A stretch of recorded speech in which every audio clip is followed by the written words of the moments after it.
गलती कहाँ हुई? क्योंकि 1949 में, जैसे चूँकि आपने नेहरू के बारे में बहुत विशद अध्ययन है आपका, 1949 तक तो हमें चाइना से कोई खतरा नहीं था, क्योंकि चाइना अपने आप में गृह युद्ध में उलझा हुआ था जी। तो ये लग रहा था कि चाइना की तरफ से हम सेफ हैं। हमारा सबसे बड़ा जो दुश्मन कह लीजिए या नया नया पड़ोसी देश बना हुआ कह लीजिए, पाकिस्तान था। ये गलती हुई कहाँ से, जो जिसके बार बार दुहाई आज दी जाती है नेहरू को लेकर के? नहीं, ये गलती तो इस तरह से, अब गलती क्या हुई ये तो एक सोचने की बात है कि हमें चाइना से, कभी हम कहते हैं 1949 तक खतरा नहीं था, लेकिन जो पिछली सरकार भी चाइना की थी, तो जिस मैकमोहन लाइन को हम बॉर्डर मानते हैं, स्वीकारा तो उनने भी नहीं था उसको। तो चीन का तो ये मानना है, चाहे वो पुरानी सत्ता हो या माओवादी 1949 के बाद जो कम्युनिस्ट चाइना पीपल्स रिपब्लिक बना वो हो, दोनों ने ही उस लाइन को स्वीकार करने से इनकार कर दिया था। तो जब आपने लाइन स्वीकार करने से इनकार कर दिया तो कहीं ना कहीं तो आप ये नहीं मानते कि ये बॉर्डर है, और चीन की तरफ से आज भी नहीं माना जाता कि ये बॉर्डर है। तो वो तो अपनी क्लेम्स एडवांस करते हैं अरुणाचल पर भी और लद्दाख पर भी।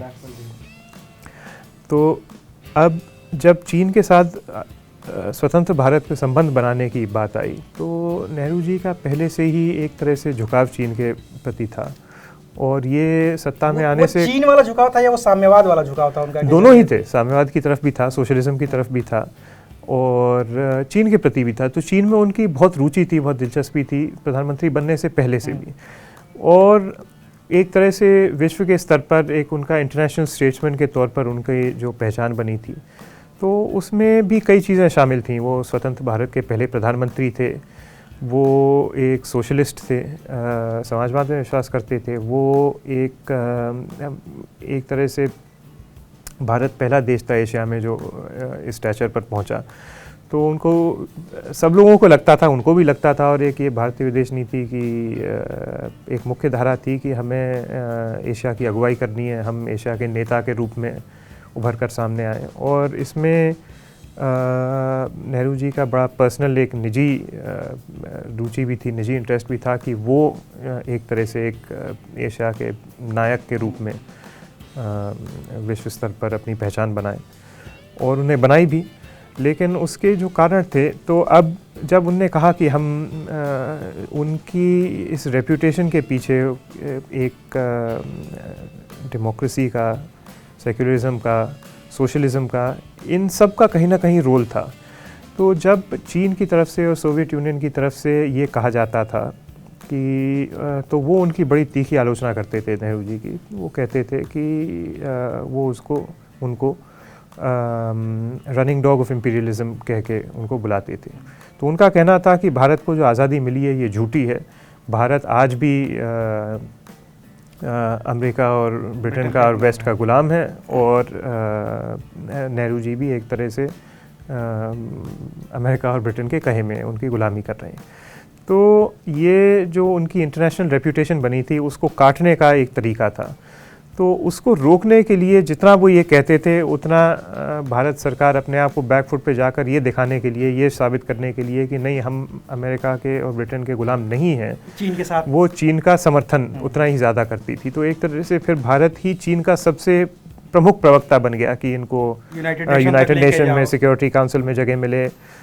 तो जब इसमें जिक्र भी है, एक बार इनने ट्रूमन सरकार ने ये उनकी तरफ से एक प्रस्ताव भी आया था, कोई अब कितना सीरियस प्रस्ताव था ये नहीं कहा जा सकता, लेकिन निजी रूप से ये प्रस्ताव एक आया था कि उन्होंने कहा कि हम ये प्रयास करेंगे कि नेशनलिस्ट चाइना फॉर्मोसा को वहाँ से हटाया जाए और उसकी जगह भारत को सिक्योरिटी काउंसिल की सदस्यता दी जाए। अब तो उस प्रस्ताव को सिरे से ही खारिज कर दिया गया भारत की तरफ से। तो क्योंकि उनको ये लगता था कि अगर हम ये करेंगे तो इससे ये साबित हो जाएगा विश्व के सामने कि जो ब्रिटेन की तरफ ही हैं, जो आरोप हमारे ऊपर कम्युनिस्ट चाइना और सोवियत यूनियन की तरफ से लगाए जा रहे हैं। तो ये कई चीज़ें ऐसी थीं जो कि साथ साथ मिलती चली गईं, और अगर जो किरदार, जो रोल भारत अदा कर रहा था विश्व के स्तर पर, वो कहीं ना कहीं नेहरू जी की प्रेस्टीज से, उनके रेपुटेशन से, उनके स्टैचर से जुड़ा हुआ था। क्योंकि ना तो ना तो मिलिट्री माइट जैसा मैंने कहा इतना था, ना इकोनॉमिक पोजीशन इतनी थी, लेकिन फिर भी भारत कोरिया में मीडिएशन कर रहा था। और कई ऐसी चीज़ें हैं, नॉन अलाइंड मूवमेंट की तैयारी हो रही, बनाने की तैयारी हो रही, तो कई ऐसी चीज़ें हैं। तो कहीं ना कहीं विदेश नीति का भी अगर हम चाहते थे कि हम इस रोल को अदा करें, हम विश्व के स्तर पर एक बड़ी ताकत के रूप में अपने आप को पेश करें, तो वो तभी संभव था जब हम नेहरू जी की रेपुटेशन को, स्टैचर को बचा के रखते हैं। तो उसी के सहारे ये सब हो रहा था। तो एक तरह से मजबूरी बन गई भारतीय विदेश नीति की कि हम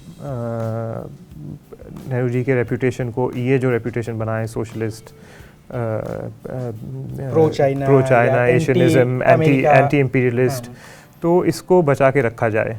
और इसकी रक्षा तभी हो सकती, और जब इस पर प्रहार हो रहा था कि ये कह के कि नहीं आप तो गुलाम हैं वेस्ट के,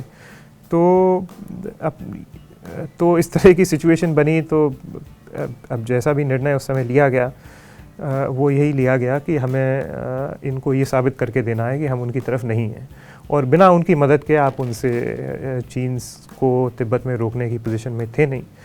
तो इस तरह से ऐसी स्थिति बन गई कि भारत ही चीन का प्रवक्ता बनकर विश्व के सामने आया। जी।